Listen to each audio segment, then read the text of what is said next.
Kũringana na famĩlĩ ya Anne Njoki, aikari a Ruiru kaunti-inĩ ya Kiambu, nĩ atĩ ona thengia wa gũkorwo magĩtabania harambĩ itiganĩte, matirĩ na ũhoti wa gũcokanĩrĩria mũigana wa ciringi mirioni 2.5 iria irabatarania nĩguo mwana wao athiĩ akarigitwo bũrũri-inĩ wa India.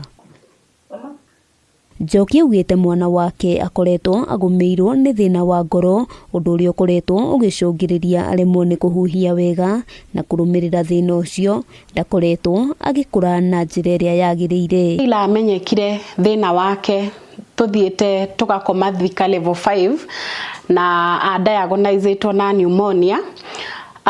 Twarĩkia ndagĩtarĩ amuona agĩtwĩra after discharge tuthiĩ Kenyatta nigetha akorwo agĩkwo echocardiogram na nigetha ngoro yake ĩrorwo kana ĩ sawa, tondũ we nĩonire deformity ngoro-inĩ no ndangĩmenya nĩkĩ ata echocardiogram itarĩ njike. Hamwe noguo augĩte nĩ atururĩirwo nĩ njĩra kuona ndarĩ na ũhoti wa gũcokanĩrĩria mbeca icio, rĩu agĩkaĩra andũ a wendi mwega kũmũteithĩrĩria nĩguo mwana wake ahote kũrigitwo. Ngĩrwo thibitarĩ na nĩ ũgũteithĩkĩra, mũndũ nĩ aguthũkaga kuo na nĩgetha wone kana no ũgĩteithĩke, tondũ ti harĩa atĩ tũngĩenda atĩ tũtuĩke no tũ travel gũthiĩ India, tũngĩronire ũteithio gũkũ nĩkuo tũngĩrendire. Nyamũ karĩa kanini ndeigĩire nĩko ngoretwo ngĩhũthĩra, na rĩu ona ndiũĩ kumania na haha gũgũthiĩ atĩa. Ũngĩenda gũteithĩrĩria famĩlĩ ĩno no ũtũme ũteithio waku kũhĩtũkĩra namba ya thimũ